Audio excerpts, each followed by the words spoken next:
What's going on, guys? We're here live at CES 2020, and Samsung's broken us off with a little preview of something that they call the S10 Lite and the Note 10 Lite.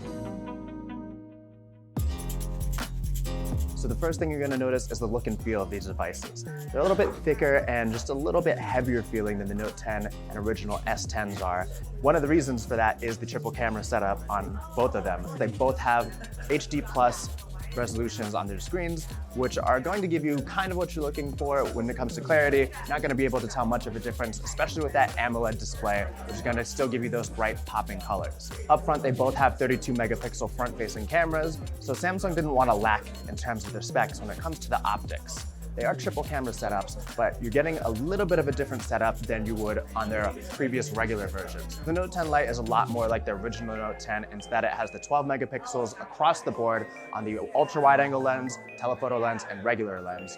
Whereas the S10 kind of took a little bit of a departure and did a 48 megapixel camera in the back, along with their telephoto and wide angle lenses. We're not really sure if it's going to necessarily be better. I wouldn't anticipate that on the S10 versus the S10 Lite, but it's going to be a little bit of a departure.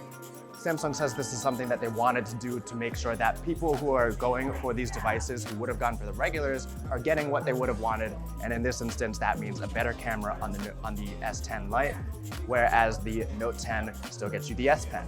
Samsung hasn't given us a lot of details on the features of the camera, but we do know that some things like the ultra super steady optical stabilization will be in effect on both of these, but it's unclear what other features you'll get that were on the previous regular versions that we get on the Lite. More details on that likely to come on Mobile World Congress. The S10 Lite also uses a Snapdragon 855 processor, which should be plenty fast as it is the previous flagship processor, but the Note 10 for some reason uses an Exynos processor, which is also the flagship level, but usually reserved for international versions. So like I said, they share a lot of the same specs, 4,500 milliamp hour batteries, 6 or 8 gigabytes of RAM with 128 gigabytes of storage, and no official pricing yet.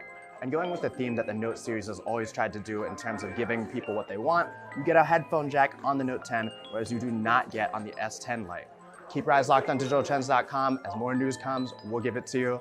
But for now, that's our first look of the S10 Lite and Note 10 Lite.